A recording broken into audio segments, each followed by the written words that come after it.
Hi అండి, సల్మియాలో city సెంటర్లో 900 feels offers పెట్టారనమాట. చాలా అంటే చాలా బాగున్నాయండి. ఇంత తక్కువకి కుట్టిన కూలు కూడా రాదు. ఎలా పెట్టారో మాకైతే ఇంతవరకు కూడా అర్థం కావట్లేదు.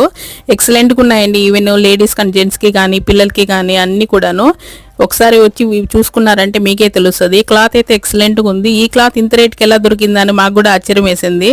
మేము కూడా 1-2 కొనుక్కుందామని వెళ్తున్న వాళ్ళము. చాలా కొనేసామండి. ఒకసారి కావాలంటే చూడండి. 900 ఫీల్స్ అని చెప్పి రష్ అయితే ఎక్కువ ఉంది. కౌంటర్ దగ్గర అయితే చాలా టైం పట్టింది. క్లాత్ అయితే సూపర్ అంటే సూపర్ అండి. అప్పుడప్పుడు పెడుతూ ఉంటారు ఇలాంటివి. ఇప్పుడు ఇంకా వింటర్ కలెక్షన్ అని కానీ సపరేట్గా ఏం పెట్టలేదు. నార్మల్గా మీడియం అనమాట. సమ్మర్ అండ్ వింటర్కి మధ్యలో ఉన్నాయి. ఒకసారి నచ్చితే ట్రై చేసి చూడండి. అమౌంట్ ఒకరోజు చూసుకుని తీసుకెళ్ళండి. ఎంత తక్కువ అనుకున్నా సరే సుమారుగా అయిపోతుంది. కాకపోతే మళ్ళీ రాని అవకాశం అనిపించింది. ఎక్సలెంట్గా ఉన్నాయండి. క్లాత్ చూడండి నేను ఎన్ని తీసుకున్నానో. నచ్చితే లైక్ చేసి షేర్ చేయండి. బాయ్.